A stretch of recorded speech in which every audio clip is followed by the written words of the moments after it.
तो आज का जो हमारा, ठीक है स्टूडेंट्स, आज का जो हमारा टॉपिक है आप देखेंगे merits of joint Hindu family business. ये हम टॉपिक आज डिस्कस करेंगे। पिछली क्लास में हमने इसके फीचर्स डिस्कस किए थे कि जॉइंट हिंदू फैमिली बिजनेस पूरी दुनिया में एकमात्र ऐसी बिजनेस है जो इंडिया में चलाई जाती है और इसको हिंदू लॉ गवर्न करता है। इसके अंदर एक कर्ता होता है जो सबसे सीनियर होता है और उसकी डेथ होने के बाद भी कोई फर्क नहीं पड़ता। ये सब हम पढ़ चुके हैं ऑलरेडी। ठीक है, तो ये सारे फीचर्स हम पहले ही डिस्कस कर चुके हैं। और हमने ये भी पॉइंट डिस्कस किया था कि इसमें दो सिस्टम है, एक मिताक्षरा है, एक दया भागा है। मिताक्षरा जो है, अगर आप देखो, मिताक्षरा जो है हर जगह फॉलो किया जाता है। ठीक है, खाली वेस्ट बंगाल और उड़ीसा के कुछ हिस्सों को छोड़ के। लेकिन दया भागा जो है वेस्ट बंगाल में फॉलो होता है। दोनों में बहुत अलग अलग रूल हैं। ज्यादातर देखेंगे तो दया भागा में जो है बहुत ही अलग कानून है। उसके अंदर कोई भी पर्सन अपने परिवार की संपत्ति मतलब बेच सकता है, लेकिन मिताक्षरा में बहुत अच्छे रूल्स हैं। मतलब हम्म, काफी अलग रूल है एज कम्पेयर टू दया भागा। दया भागा ज्यादा अच्छा नहीं माना जाता है इंडिया में, बट अगर आप देखेंगे मिताक्षरा मोस्टली है हर जगह। अब फॉर्मेशन की बात करी थी, दो या दो से ज्यादा लोग होने चाहिए। लाइबिलिटी मैंने बताया था कर्ता की अनलिमिटेड है, बाकियों की जो है लिमिटेड होती है। कंट्रोल सारा का सारा कर्ता का ही रहता है, हम पढ़ चुके हैं।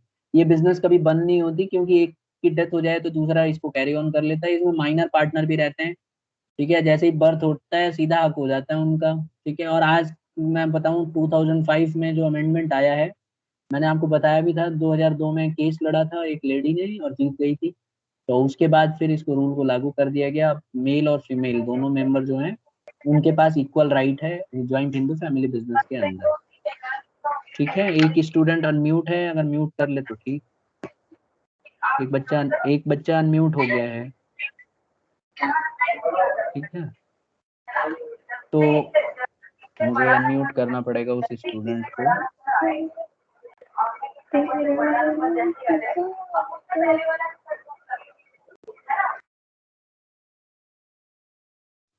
अब आवाज साफ आ रही है स्टूडेंट्स?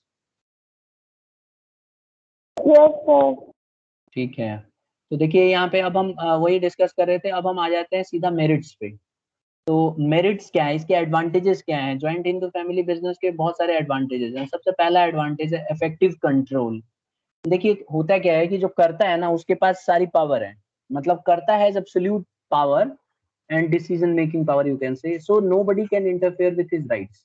तो कोई भी उसके बीच में आके दखल अंदाजी नहीं करेगा। आप कह सकते हैं कि जो उसके छोटे भाई हैं वो तो सर आ ही सकते हैं, बिल्कुल आ सकते हैं, लेकिन उनकी बात माने या ना माने ये डिपेंड करता है कर्ता के ऊपर। I mean, Karta is the one who has to decide whether he want to agree with that with his brother or not, and he has control, मतलब full control. He has full control. There is no conflict among members, क्योंकि decision जो है सारा का सारा करता लेता है, तो आपस में उनका झगड़ा भी नहीं होता है। जनरली क्या होता है आप देखेंगे कि बिजनेस के अंदर ऐसा कई बार देखने में आता है, जब पार्टनरशिप चल रही होती है तो दो तीन जने जैसे मिलके फैसला ले लेते हैं ना, तो आपस में उनका झगड़ा हो जाता है, भाई ये इसकी बात मानी जा रही है मेरी नहीं, या फिर उसी की चल रही है। इस तरह की एक उसमें बिहेवियर आ जाता है, ट्रेंड आ जाता है। लेकिन अगर आप बिजनेस ऑर्गेनाइजेशन में इसमें देखेंगे, नॉट फॉर इसमें ज्वाइंट हिंदू फैमिली बिजनेस में, तो ऐसी कोई प्रॉब्लम यहाँ पे नहीं आती है। यहाँ पे सब जो है कोई कंफ्लिक्ट नहीं होता है, क्योंकि जो करता है वही सारे फैसले लेता है। अच्छा, कर्ता के पास ये भी है कि कर्ता बेशक चाहे तो ना भी पूछे, कोई जरूरी नहीं है कि उनसे एकदम पूछ पूछ के ही करेगा। ठीक है, अगर वो कुछ कह रहे हैं और कर्ता उस बात से अग्री नहीं करता है तो वो अपनी चला सकता है। यही इस कानून की सबसे बड़ी कमी मुझे जो नजर आती है, कि कर्ता के पास कुछ ज्यादा ही पावर दे रखा है। ठीक है, और इसी को लेके कई बार को पार्टनर्स नाराज रहते हैं कि सारा का सारा डिसीजन बिना पूछे ही ले लेता है। तो आ गया होगा समझ में कि इसमें सारा का, लेकिन ये एडवांटेज है हमारे लिए। एडवांटेज क्यों है? क्योंकि इसमें इसका पूरा कंट्रोल रहता है, इसके बीच में कोई आ नहीं सकता, बोल नहीं सकता। तो आराम से खुले दिल से ये अपना कोई भी फैसला ले सकता है। Is it clear now? तो सर इसको डिसएडवांटेज भी लिख सकते हैं। डिसएडवांटेज में लिख सकती हो इसके ऊपर, कर्ता के ऊपर लिख सकती हो कि क्योंकि ये सारा का सारा कंट्रोल अपने पास रखता है, तो इससे क्या होता है कि बाद में प्रॉब्लम क्रिएट हो जाती है। दूसरों को लगता है कि हमारा ये राइट नहीं है। लिख सकती हो, लेकिन बहुत अच्छे से ध्यान से लिखना पड़ेगा उसको समझा के। अब क्योंकि हम यहाँ पे मेरिट की बात कर रहे हैं, एक बार साइना म्यूट कर लीजिए। तानिया म्यूट म्यूट कर लो, जब पूछती हो तभी अनम्यूट करना है। तानिया, तानिया खान।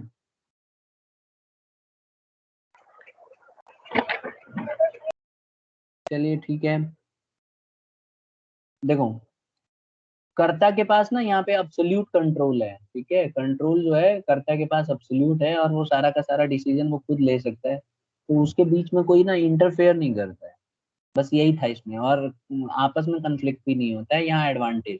मेरी आवाज आ रही है ना स्टूडेंट साहब? Yes sir. यस। ठीक है, दूसरा पॉइंट है कंटिन्यूड एग्जिस्टेंस।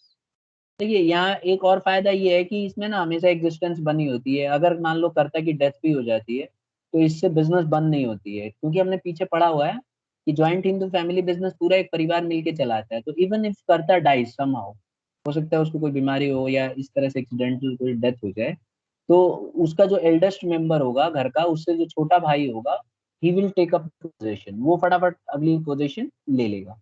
तो इसीलिए हम इसमें ये पॉइंट लिख सकते हैं कि इसमें कभी एग्जिस्टेंस खत्म नहीं होती, लगातार कंटिन्यू चलता रहेगा चलता रहेगा चलता रहेगा। अच्छा ये बताइए कौन से सिचुएशन में आपको लगता है कि sir joint Hindu family business बंद हो जाएगी अगर कर्ता की डेथ हो गई? देखता हूँ कौन बच्चा बताता।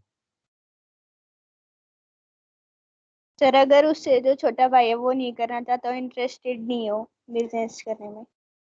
तो ऐसे तो हो ही नहीं सकता ना, अगर वो इंटरेस्टेड था तभी तो कर्ता के साथ जुड़ा हुआ था, मतलब उसके मरने के उसी दिन वो डिसीजन ले तो अलग बात है, वैसे तो वो पहले एग्री था, कर रहा था, वो पार्टनर था। इसके अलावा मतलब मान लो कि वो करना चाहता है, ठीक है, वो करना चाहता है तब भी वो नहीं कर सकता, ऐसी सिचुएशन आ सकती है क्या डेथ होने के बाद? सर जैसे जो करता है उनके कोई बहन बहन भाई नहीं है, और जो उनके जो छोटे उनकी नेक्स्ट जनरेशन थी उसकी पूरी डेथ हो जाती है, और सिर्फ जो जनरेशन थी वही बच जाती है, तो इस केस में ठीक, तो वो बिजनेस कंटिन्यू नहीं कर पाएंगे। बिल्कुल सही। ठीक है, तो आप यही मतलब वही चीज मैं भी जानना चाहता था। देखो एक तरीका हो सकता है, जैसे मान लो सिर्फ दो ही भाई हैं, ठीक है, और फ्यूचर में आपने पढ़ा था ना कि फ्यूचर में हमने पढ़ा है कि ज्वाइंट हिंदू फैमिली में कम से कम दो मेंबर चाहिए, तो दो मेंबर हो गए, ठीक है, और अपने ये पिताजी की जमीन पे बिजनेस कर रहे हैं, मतलब एंसेस्ट्रल प्रॉपर्टी पे बिजनेस कर रहे हैं, और सडनली क्या होता है कि जो करता है उसकी डेथ हो जाती है। अब जैसे ही करता की डेथ होगी, तो क्या फैमिली मेंबर, मान लो करता की डेथ होती है तो उसकी वाइफ और वो दोनों की डेथ हो जाती है, उसके बच्चे बच्चे, और वो जो छोटा भाई है ना खाली वही अकेला है, ठीक है, मैरिड नहीं है मान के चलिए, तो फिर वो तो अकेला पड़ गया, घर में और कोई मेंबर ही नहीं बचा, तो ऐसे सिचुएशन में वो बिजनेस कंटिन्यू नहीं कर सकता। तो कुल मिला के हमें बस ये ध्यान रखना है कि जो उसके हमने फीचर्स पढ़े थे ना कि ज्वाइंट हिंदू फैमिली बिजनेस में कम से कम दो मेंबर होने चाहिए, अगर वो वाली कंडीशन लागू नहीं होती है तो फिर क्रिएट हो जाएगी प्रॉब्लम। ठीक है, तो कम से कम दो मेंबर होने जरूरी है, यानी को पार्टनर कम से कम दो होने चाहिए, और अगर ऐसी सिचुएशन आती है तो business will cease to exist, मतलब बिजनेस अचानक ही खत्म हो जाए। हाँ सर अगर वो कंटिन्यू करना चाहता है तो फिर सर वो सोल प्रोप्राइटर में आ जाएगा ना? हाँ बिल्कुल, वो अपनी बिजनेस कर सकता है लेकिन इस बिजनेस को कंटिन्यू नहीं करेगा, जिस नाम से ये बिजनेस चला रहा था इस नाम से नहीं चलाएगा, फिर वो ये तो बिजनेस ऑटोमेटिकली क्लोज हो जाएगी, फिर वो अपने नाम से कोई नई दुकान या कुछ भी कर सकता है, बट इसका बेनिफिट वहां नहीं लेगा। ठीक है, एक और चीज बताता हूँ बेटा, जो ज्वाइंट हिंदू फैमिली बिजनेस है ना, इसके ऊपर पता है आपको टैक्स नहीं लगता। क्या ज्वाइंट हिंदू फैमिली बिजनेस में टैक्स लगता है? नहीं। Class, yes sir. Joint Hindu family business में ना टैक्स नहीं लगता। और कौन सी बिजनेस है जिसमें टैक्स नहीं लगता इंडिया में? बिल्कुल एग्जम्प्टेड है, बिल्कुल भी नहीं लगेगा, 0 रुपए भी नहीं लगेगा, सोच के बताओ।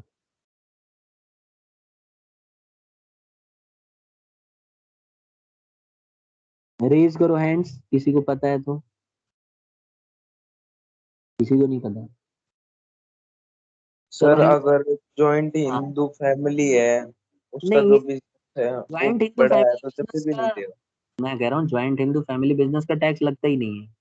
अगर सारे भाई मिलके रह रहे हैं, बिजनेस के को पार्टनर हैं, तो ज्वाइंट हिंदू फैमिली बिजनेस से होने वाली इनकम के ऊपर उनको टैक्स नहीं देना पड़ेगा। That is clear to you. अब मैं ये पूछ रहा हूँ Yes. अलग चाहे क्वेश्चन। बड़ी है क्वेश्चन ये है छोटी बेटा है, इस, हाँ जी क्या बोल रहे हो? सर चाहे वो बड़ी है या छोटी बिजनेस हो, किसी पे भी नहीं नो लगेगा, टैक्स। करोड़ों रुपए कमा ले नहीं लगेगा। ज्वाइंट हिंदू फैमिली से जितना भी कमा लेगा ना, ये 1 रुपए नहीं देना पड़ेगा। जानबूझ के किया गया, ये हमारे लॉ में है। इसी को तो लेके इतना हु हल्ला हो रहा था कि भाई इतने सारे अलग से आपने फायदे दे रखे हैं हिंदुओं को, है ना।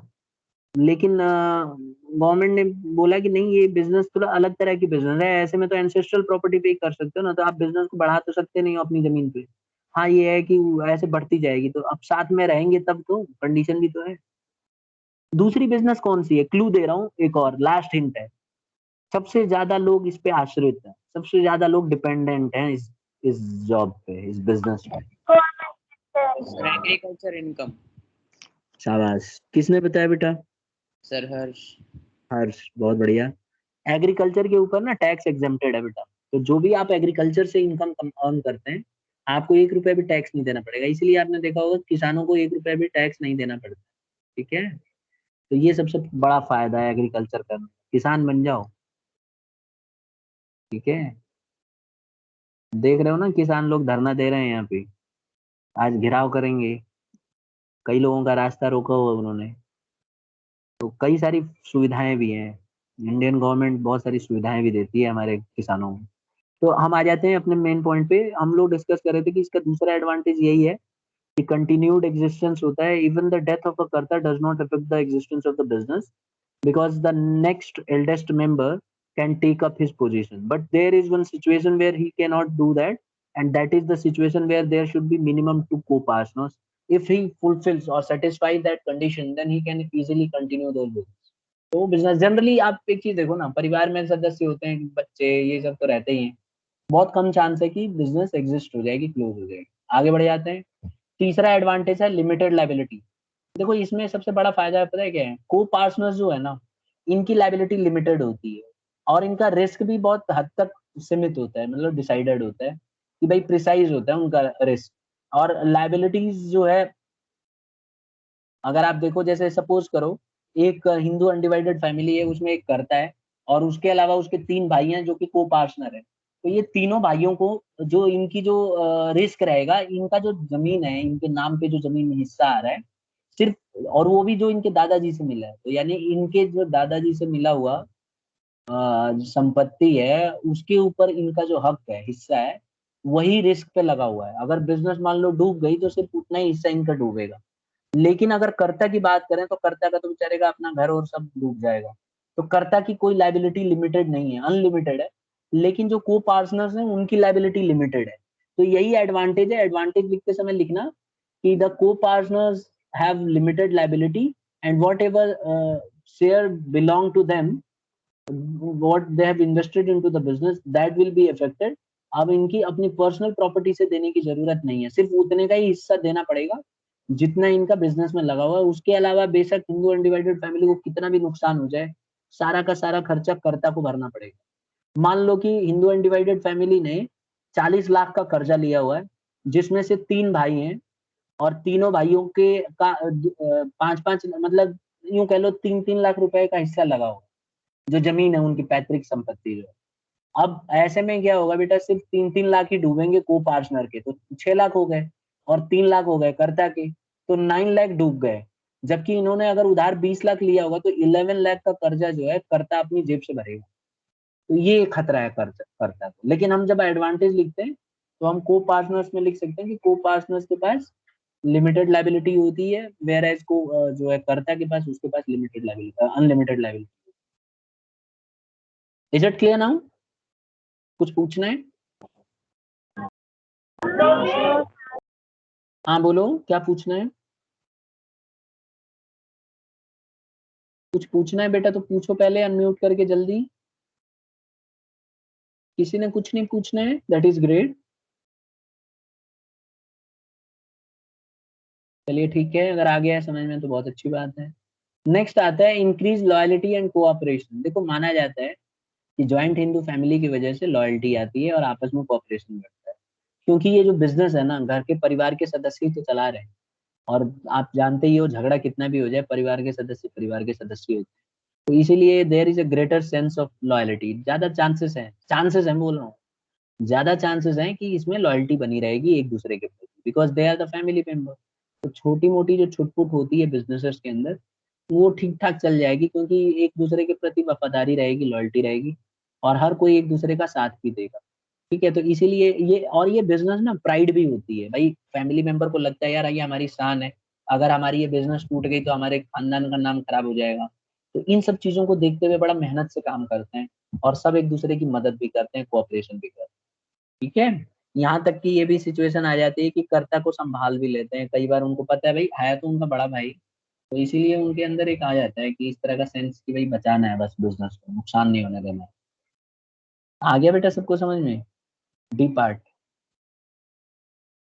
आकाश समझ में आ गया बेटा? Yes sir. ठीक है, तो हमने 4 पॉइंट पढ़ लिए, 4 एडवांटेज थे। एक बार मैं जल्दी जल्दी सारे एडवांटेज फिर से बता दूं आपको। पहला एडवांटेज हमने पढ़ा कि इसमें जो कंट्रोल है कर्ता के पास बहुत ही अच्छे तरीके से रहता है, क्योंकि अकेले ही वो चला रहा होता है, तो सारा का सारा कंट्रोल रखता है।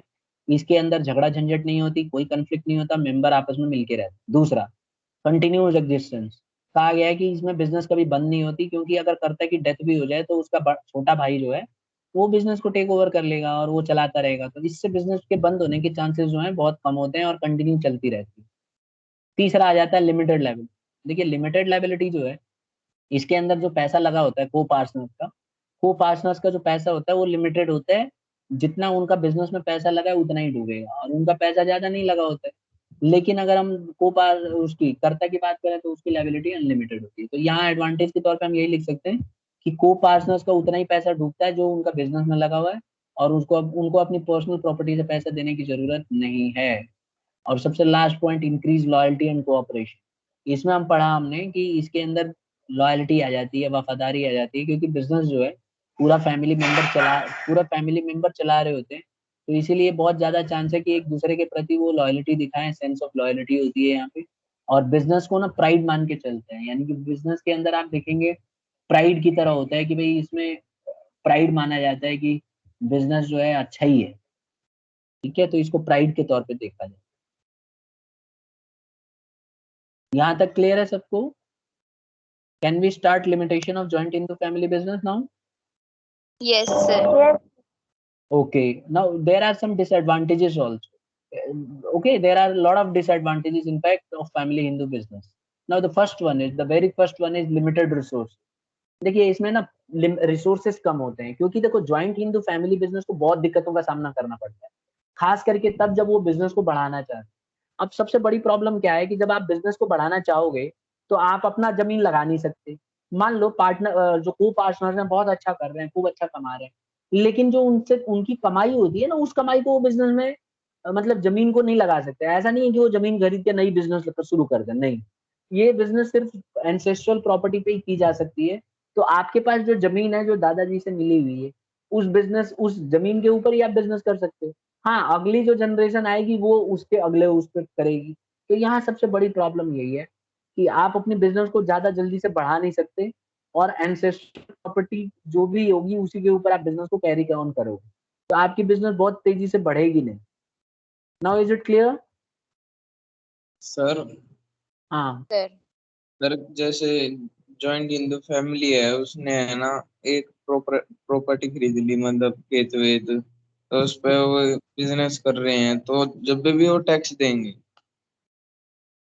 देखो ऐसा है, पहली बात तो ये समझ लो बेटा कि अगर आप ज्वाइंट हिंदू फैमिली बिजनेस कर रहे हो और आपने जमीन खरीद ली, तो जो जमीन आप खरीदोगे उसके ऊपर आप बिजनेस कर ही नहीं सकते।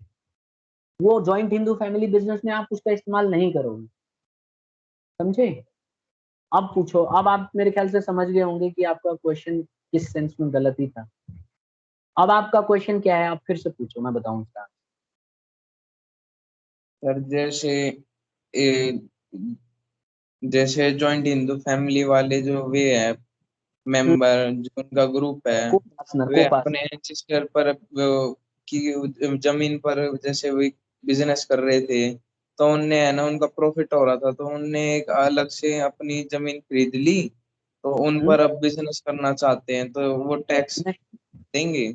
सुनो, पहले मेरी बात सुनो। वो मैंने वही तो आपको बताया कि अगर वो इनकम से अपनी जमीन खरीदते हैं तो इस जमीन को बिजनेस के लिए इस्तेमाल नहीं कर सकते। Is it clear now? Sir फिर वो जॉइंट हिंदू ग्रुप नहीं माना जाएगा ना, फैमिली? नहीं, वो फैमिली बिजनेस के अंदर इस्तेमाल नहीं करेंगे। वो अपने काम के लिए करें, जो करें, किराए पे चढ़ा दें, उसकी बिल्डिंग बना के रेंट पे दे दें, या अपना घर बनाएं, वो जाने उनका काम। स्टोर हाउस अगर खोल रहे हैं तो उस ज्वाइंट हिंदू फैमिली बिजनेस के लिए उसका इस्तेमाल नहीं करेंगे। अब जैसे मान लो बहुत सारा स्टॉक, उस बिजनेस बहुत बढ़ गई। आपका क्वेश्चन मैं तब तब पहले ही समझ गया था। मान लो बिजनेस आपकी बहुत बड़ी बढ़ गई है और आप चाहते हो कि एक बहुत बड़ा घर होना चाहिए सब सारा सामान रखने के लिए। तो आप उस नए घर को नहीं खरीद सकते, मतलब आप कोई जमीन खरीद के नया घर नहीं बना सकते हो स्टोर रूम रखने के लिए। समझे ना आप? उसका इस्तेमाल नहीं कर सकते, मतलब जॉइंट हिंदू फैमिली बिजनेस के लिए उसका इस्तेमाल नहीं कर सकते आप। Is it clear now? Sir और अगर किसी एंसिस्टर के नाम पे जमीन खरीदते हैं तो? वो एंसेस्टर के नाम पे मतलब दादाजी के नाम पे? यस सर, और फिर अगर बिजनेस करना चाहें तो? ये तो बड़ा खतरनाक सवाल पूछ दिया है तुमने। ये तो सर बहुत जैसे क्रिटिकल। दादाजी के नाम पर वो जमीन खरीद ली, और फिर जैसे उनके कैपेबल नहीं है बिजनेस संभालने के लिए, तो उनका जो छोटा वाला भाई है वो कर लेगा फिर।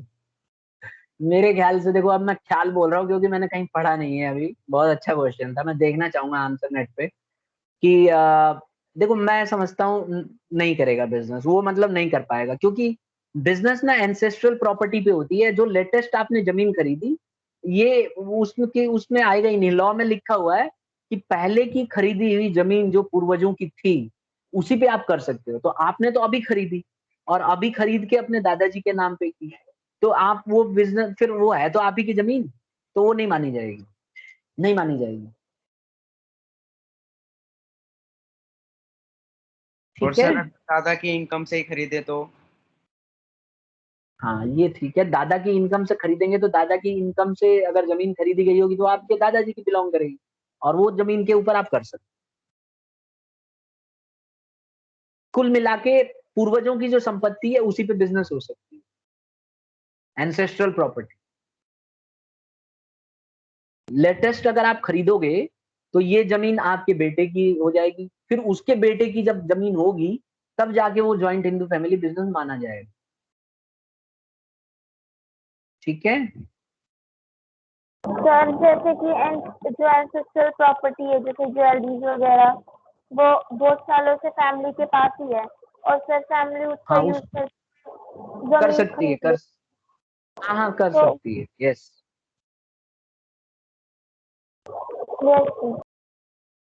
मैं आपको सिंपल भाषा में बता देता हूँ कि आप जमीन खरीद के उसको बिजनेस में यूज नहीं कर सकते। हाँ, आपकी नेक्स्ट जनरेशन जो आएगी वो कर सकती है, लेकिन आप नहीं कर सकते। मैं देखो क्वेश्चन बड़ा क्लियर कट है। आपने बिजनेस शुरू किया, आप joint Hindu family business run कर रहे हो, तो ऑब्वियस सी बात है आपके अपने पूर्वजों की जमीन है। अब आप सोचोगे कि मैं नई बिजनेस जमीन खरीद के उस जब बिजनेस में यूज कर लूं, तो नहीं कर पाओगे। हाँ, आपकी नेक्स्ट जनरेशन यूज कर लेगी क्योंकि फिर उसकी एंसेस्टर की हो जाएगी। तो बस ये ध्यान रखना है, क्योंकि यहाँ पे साफ साफ लिखा है कि सिर्फ एंसेस्ट्रल प्रॉपर्टी पे ही कर सकते हो, अपनी प्रॉपर्टी पे नहीं कर सकते। और जब आप नई जमीन खरीदते हो तो वो आपकी अपनी प्रॉपर्टी होती है, ना कि एंसेस्टर्स की। Is it clear now? अब ये सबसे बड़ा लिमिटेशन इसका yes, ये yes. है कि रिसोर्सेस इसमें लिमिटेड होते हैं, पैसा ज्यादा होता नहीं है। आपने अभी देख लिया कि आप बेशक जमीन खरीद लो लेकिन आपकी जमीन वो इस्तेमाल होगी नहीं, तो आपके पास रिसोर्सेस कम होते हैं, नंबर ऑफ पीपल कम होते हैं, मशीन कम होती है, सब कुछ आपके पास कम ही पाई जाएगी। क्यों? क्योंकि आपका पूरा परिवार ही उस बिजनेस को कर सकता है, बाहरी आदमी नहीं कर सकता। तो इसीलिए इसमें आपको अगर कोई मान लो किसी को रखना भी है तो आप उसको मेंबर नहीं बना सकते, क्योंकि आपके परिवार का सदस्य होना चाहिए तभी मेंबर को पार्टनर बनेगा। अदरवाइज आपकी बिजनेस कितनी भी बढ़ जाए, आप उसको जब पार्टनर ही नहीं बना सकते तो कैसे करेगा काम? आगे वही वाला पॉइंट आ गया, अनलिमिटेड लाइबिलिटी ऑफ कर्ता। देखो सेकेंड डिसएडवांटेज यही है कि इसमें कर्ता का जो है अनलिमिटेड लाइबिलिटी होती है, उसके ऊपर बहुत ज्यादा कर्जा होता है। अगर बिजनेस अच्छा नहीं कर रही है, बार बार नुकसान हो जा रहा है, तो ऐसा भी हो सकता है कि कर्जा को अपनी पैतृक संपत्ति, जो उसकी जो पर्सनल संपत्ति है, वो भी देना पड़ सकता है। पूरा घर वो बेचना पड़ जाएगा उसको। तो ये सबसे बड़ा डिसएडवांटेज है इस business. Is it clear now? Yes sir. Next, dominance of कर्ता। देखो एक तीसरा डिसएडवांटेज ये है कि कर्ता का ही डोमिनेंस होता है। मतलब कर्ता के आगे देख रहे हो ये को पार्टनरों की क्या हालत है, लात मार मार के गिरा रखा है। मतलब सारा डोमिनेंस इसी का है और किसी की वैल्यू उतनी होती नहीं है। सारी की सारी लीडरशिप कर्ता के हाथ में होती है और उसको क्या मानना है क्या नहीं मानना है वो उसकी मर्जी चलेगी। मान लीजिए 4 को पार्टनर है और एक कर्ता है। अगर चारों को पार्टनर कह रहे हैं कि नहीं ये सामान मत खरीदो मत खरीदो, हल्ला कर करके थक गए, लेकिन को जो है कर्ता बोलेगा नहीं मेरा मन कर रहा है इसमें लगा दो पैसे देखिए आएगी, तो सबके पैसे डूबेंगे। समझ रहे हो? तो अब सब कर्ता के पास इतना डोमिनेंस होता है, तो ये एक डिसएडवांटेज है। इतना डोमिनेंस नहीं होना चाहिए, ठीक है। तो एक बच्चे ने बोला भी था कि सर वो वाला पॉइंट हम यहाँ लिख सकते हैं क्या? तो बेटा वहां इफेक्टिव वाला पॉइंट पढ़ा था कि वो बहुत ही ज्यादा कंट्रोल होता है क्योंकि उसके पास सारी पावर होती है। लेकिन यहाँ इसका उल्टा लिखना, आप लिखना क्योंकि इसके पास सारी पावर होती है इसीलिए करता ही डोमिनेंट डोमिनेंट है, करता डोमिनेंस करता है और इस वजह से बिजनेस को नुकसान भी उठाना पड़ सकता है। कई बार तो इसी आदत की वजह से पूरा परिवार टूट जाता है और इसकी वजह से ब्रेक डाउन आती है फैमिली में, फैमिली जो है अलग अलग हो जाती है। कई को पार्टनर कहते हैं हम आपके साथ नहीं रहेंगे, आप तो हमारी सुनते ही नहीं हो, जब मन करे वो कोई भी फैसला ले ले रहे हो और इससे हमारे को नुकसान हो रहा है, हमारे भी नुकसान हो रहा है, हम नहीं रहेंगे एकजुट, और अपने भाई से अलग हो जाते हैं। तो ये भी देखने में आता है, तो ये सबसे बड़ा disadvantage. Is it clear now? Yes sir. ठीक है बेटा, ठीक है आगे बढ़ जाते हैं। Limited managerial skills. देखिए एक और पॉइंट है मैनेजरियल स्किल वाला, इसके अंदर ना लिमिटेड मैनेजरियल स्किल होता है। क्योंकि जो करता होता है जरूरी तो नहीं है कि उसको सब नॉलेज हो, उसने सारी डिग्री ले रखी हो, एमबीए कर रखा हो, तो इसीलिए मैनेजमेंट की स्किल करता के पास जरूरी नहीं है कि हर चीज में एक्सपर्ट हो। और इस वजह से देखा गया है कि हिंदू अनडिवाइडेड फैमिली बिजनेस के अंदर उतना ज्यादा मैनेजरियल स्किल नहीं होता है, स्किल की कमी देखी गई है, बहुत कमी होती है स्किल की। तो ये एक पॉइंट आ जाएगा, ठीक है। लिख देना कि ये बाहर के आदमी को हायर नहीं कर सकते, कोई टैलेंटेड पर्सन को रख नहीं सकते, ये सिर्फ इस बिजनेस में वही लोग काम करते हैं जो परिवार के सदस्य हैं। तो जरूरी तो नहीं है कि करता एकदम ब्रिलियंट हो जाएगा बंदे के साथ, जैसी उसमें अकल रहेगी वैसे ही तो रहेगा। तो इसीलिए माना गया है कि लिमिटेड मैनेजरियल स्किल्स होते हैं। इज इट क्लियर नाउ सबको? यस। तो यही था बेटा आज का टॉपिक, एडवांटेज डिसएडवांटेज हमने कंप्लीट कर लिया, ठीक है। अब बताइए किसी को कोई क्वेश्चन क्वेरी है तो वो बच्चा मेरे से पूछे। सर जब बिजनेस बड़ा हो जाएगा सर, जब तो हमें बाहर के लोगों की जरूरत पड़ेगी, तो सर अगर हम नहीं रखेंगे तो फिर सर काम कैसे काफी हो? बिल्कुल सही है। देखो इसकी ना एक सबसे बड़ी कमी यही है कि आप ना घर से बाहर के लोगों को नहीं रख सकते इस बिजनेस में। तो अगर आपको लग रहा है कि आपकी बिजनेस बहुत ज्यादा बढ़ गई है और आप उसे हैंडल नहीं हो रही है, बाहर के आदमी की जरूरत है, तो आप उसकी हेल्प तो ले सकते हैं लेकिन उसको पार्टनर मेंबर नहीं बना सकते। तो यही इसमें एक कमी है। अगर ऐसी सिचुएशन आती है तो आपको ये अपनी बिजनेस क्लोज करके और पार्टनरशिप स्टार्ट करनी पड़ेगी। पार्टनरशिप के अंदर आप बाहर के भी लोगों को ले सकते हैं, ठीक है। तो इसकी सबसे बड़ी डिसएडवांटेज यही है कि आप बिजनेस को बहुत ज्यादा बढ़ा नहीं पाओगे, और अगर आप बढ़ाना चाहते हो तो इस बिजनेस को बंद करके आपको पार्टनरशिप या कोई और चीज सोचना पड़ेगा, ठीक है। एक स्टूडेंट ने हैंड रेज किया था, शायद हर्ष ने। हाँ बेटा हर्ष बोलो। सर अगर कर्ता जो है वो मतलब कि अपने फैमिली मेंबर से लोन लेकर और जमीन खरीद लेता है, तो वो एंसिस्टर प्रॉपर्टी होगी?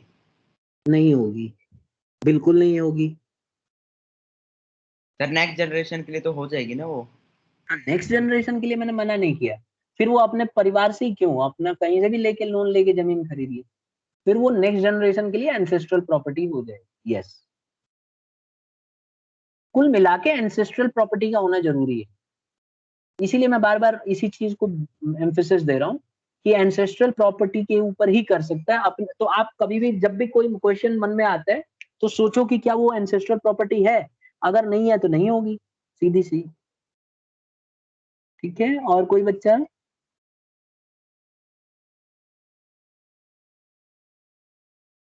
सर आपके पास कोई एग्जांपल है हिंदू फैमिली बिजनेस का जो आज के टाइम पे चल रही है? क्यों नहीं है, गांव में आप देखो ना एंसेस्ट्रल प्रॉपर्टी बिजनेस चलती तो है। मान लीजिए, चलो मैं बता देता हूँ, मेरे गांव में जो नाई है बाल काटने वाला, एंसेस्ट्रल प्रॉपर्टी है उसकी। वो नाई पहले भी था, उसके पिताजी भी थे, वो भी है, और सब उसी से बाल कटवाते हैं। तो उनकी बिजनेस चल रही है, उन्होंने रेपुटेशन अच्छी बना रखी है। इनफैक्ट इस बार मैं गांव गया तो उन्हीं से बाल कटवाए थे अपने, ड्रेसिंग व्रेसिंग। यहाँ कोरोना में दिल्ली में तो कट नहीं रहे थे बाल, जंगली हो गए हैं लोग। तो मैं उसको ज्वाइंट हिंदू फैमिली बिजनेस मानता हूँ। अब उन्होंने पहले, जैसे मान लीजिए हिंदू है पहली बात, और वो जो है पूरा एक बिजनेस करते थे जिसमें वो अपना आटे की चक्की लगा रखी थी उन्होंने, और मतलब आप देख लो मस्टर्ड ऑयल और ये सब मशीन बड़ी बड़ी हेवी हेवी लगा रखी थी, और अच्छा खासा कमा रहे हैं, आज भी वो कमा रहे हैं। तो पूरा परिवार मिलके उस बिजनेस को चलाता है। तो वो परिवार, वो बिजनेस एक आदमी का नहीं है, एक आदमी के नाम से नहीं है, सब जने उसमें मिले हुए हैं, और उनका पहले से ही वो प्रॉपर्टी है, उसी के ऊपर वो बिजनेस कर रहे हैं। तो जो भी कमाते हैं उनको टैक्स नहीं भरना पड़ता, और काफी अच्छा कमाते हैं, गाँव के बहुत लोग उन पे जाते हैं। तो जिस दिन वो अलग हो जाएंगे सारे भाई, और कहेंगे कि नहीं हमें एक साथ मिलकर नहीं काम करना है, हम अपना प्रॉफिट एक साथ मिलकर नहीं बांटेंगे, तो फिर वो अलग हो जाएंगे और वो बिजनेस भी अलग हो जाएगी, तो वो सोल प्रोप्राइटर हो जाएगा। फिर सरकार इनसे टैक्स लेना शुरू कर देगी अगर ये ज्यादा कमाते हैं तो। आपने भी अपने आसपास देखा होगा, जब सारे भाई मिलके एक साथ बिजनेस करेंगे और ज्वाइंट हिंदू फैमिली के नाम से उसको चलाएंगे अपने पूरे परिवार के नाम से, तो उसके ऊपर टैक्स उनको नहीं देना पड़ेगा।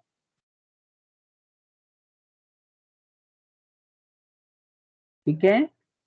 लेकिन आज की डेट यस। में ना बेटा बहुत कम एग्जाम्पल मिलेंगे आपको, कोई आजकल साथ कहाँ रह रहे हैं। बड़े भाई तो जैसे ही मैरिज होती है झगड़ा कर लेते हैं मैक्सिमम। ऐसा ही है ना, या गलत कह रहा हूँ? सर ऐसा ही है। ठीक है। तो इसीलिए मिलजुल के रहना चाहिए। देखो सरकार ने इतने फायदे दे रखे हैं, लेकिन लोग समझेंगे तब तो। अब तो आप लोगों ने ज्वाइंट हिंदू फैमिली पढ़ लिया, अब कम से कम साथ रहने की कोशिश करना चाहिए। ज्वाइंट रहने से बहुत फायदा है। लेकिन ये बहुत मुश्किल काम हो गया आज की डेट में, तो इसीलिए ज्वाइंट हिंदू फैमिली धीरे धीरे अपनी एग्जिस्टेंस खो रही है। ठीक है, क्योंकि होता क्या है कि डोमिनेंस ऑफ कर्ता कई बार ले डूबता है, और बिजनेस में लॉस होता है तो सारा थोप देते हैं कर्ता के ऊपर कि तुमने ही फैसला लिया था ये। लेकिन अगर ढंग से काम करें तो ऐसा कुछ नहीं है। पार्टनरशिप में भी तो लोग बाहर के लोगों को लेके काम करते हैं। तो जब बाहर के लोगों पे आप ट्रस्ट कर सकते हो, तो अपने घर के लोगों पे तो बहुत अच्छे से ट्रस्ट करना चाहिए। ठीक है। तो आपने साउथ इंडियन मूवीज में देखा होगा कई बार, पूरा फैमिली बिजनेस होती है, देखा है? कई मूवीज में मैंने देखा है फैमिली बिजनेस चल रही है, और पूरा उनका खानदान रहता है, अपना तगड़ा चला के रखते हैं पूरे गांव में। ज्यादातर साउथ इंडियन मूवी बनती इसी पे है, तो वो सब हिंदू अनडिवाइडेड फैमिली बिजनेस ही है, और क्या है। आया समझ में? Yes sir. पूर्वजों की चलाया हुआ रोजगार को आगे कंटिन्यू कर देते हैं, हीरो भी इसमें देखते नहीं ऐसे ही रहते, आगे अपना परिवार को मतलब उसी बिजनेस में लगे रहते हैं सब। तो joint Hindu family business, south India वाले पूरा इस बिजनेस का पूरा मूवीज में दिखाते हैं। हाँ ये है कि हिंदू अनडिवाइडेड फैमिली बिजनेस नहीं बोलते, वो बोलते हैं खानदानी रोजगार है हमारा। तो वही है हिंदू अनडिवाइडेड फैमिली, और क्या है। जो पूर्वजों के नाम पे बिजनेस चलाया जाए वही ज्वाइंट हिंदू फैमिली बिजनेस। और कोई डाउट? सर अभी सर चेक किया था नेट पे, सर ये कह रहे हैं हो सकता है वो बिजनेस अगर ग्रैंडफादर के नाम पे या एंसेस्टर्स के नाम पे प्रॉपर्टी खरीदे तो कर सकते हैं उसको। लेकिन वो इमीडिएटली लगा सकते हैं, यस। ये देखना पड़ेगा। चलो अगर आप कह रहे हो तो मैं बता रहा हूँ ना, उसमें एकदम 100% श्योर नहीं हूँ, बस एंसेस्टर की होनी चाहिए, उसको देखूंगा मैं अभी। ठीक है। अभी बुक में सिर्फ लॉ में यही लिखा है कि एंसेस्ट्रल प्रॉपर्टी पे कर सकते हैं, बट लॉ में ये भी लिखा है कि अभी आप कमा के जो जमीन खरीदोगे वो लेटेस्ट जमीन होगी, वो एंसेस्टर की नहीं बिलोंग करेगी। लेकिन एक बच्चे ने बड़ा अच्छे से बोल दिया कि सर अगर हम उन दादाजी के नाम से ही खरीद लें तो सारा झगड़ा ही खत्म कर दिया उसने। अब ये कॉम्प्लिकेट हो गया, अब देखना पड़ेगा कि लॉ में क्या अलाउ है कि नहीं। सर बेटा ये लॉ, हाँ बोलो बोलो, किसने देखा? हर्ष ने? यस सर मैंने ही पूछा था। अच्छा आप ही ने पूछा था, तो अच्छी बात है। चलो एक चीज और पता चली, मैं भी सर्च करके देख लूंगा कि अगर ऐसा है तो। ठीक है। चलिए उस वेबसाइट का लिंक एक बार मेरे को व्हाट्सएप कर देना, ठीक है, अगर है अब अवेलेबल। बाकी मैं सर्च करके देख लूंगा। ठीक है। चलिए सर स्टूडेंट, हाँ सर अगर किसी फैमिली में कोई करता है और जो को पार्टनर है वो ज्यादा एजुकेटेड है एज कम्पेयर टू करता, तो सर जो को पार्टनर होगा वो करता बन सकता है और जो करता नहीं है वो नहीं नहीं नहीं नहीं ना ना ना ना, ना सीनियर ही बनेगा। इसमें पढ़ाई लिखाई सब जीरो हो जाती है बेटा। यही इसका खूबसूरती है इस बिजनेस। पढ़ाई लिखाई इज इक्वल टू जीरो। जो करता है वही रहेगा। हाँ, अगर करता कह दे कि भाई मेरे बस की नहीं है, अगर करता अपनी स्वेच्छा से दे देता है तो अलग बात है, अदरवाइज करता का ही हक है। ठीक है। सर अगर कोई वो एंसिस्टर प्रॉपर्टी बेचना चाहता है लेकिन घर वाले में से किसी एक की मंजूरी नहीं है तो वो बेच पाएगा? नहीं, आप नहीं बेच पाएगा ना, फिर वो उसे अलग होना पड़ेगा। आपको पता ही है कि ज्वाइंट हिंदू फैमिली बिजनेस में आप जमीन अपने नाम से, आपके नाम से होती नहीं है, पूरा परिवार के नाम से होती है।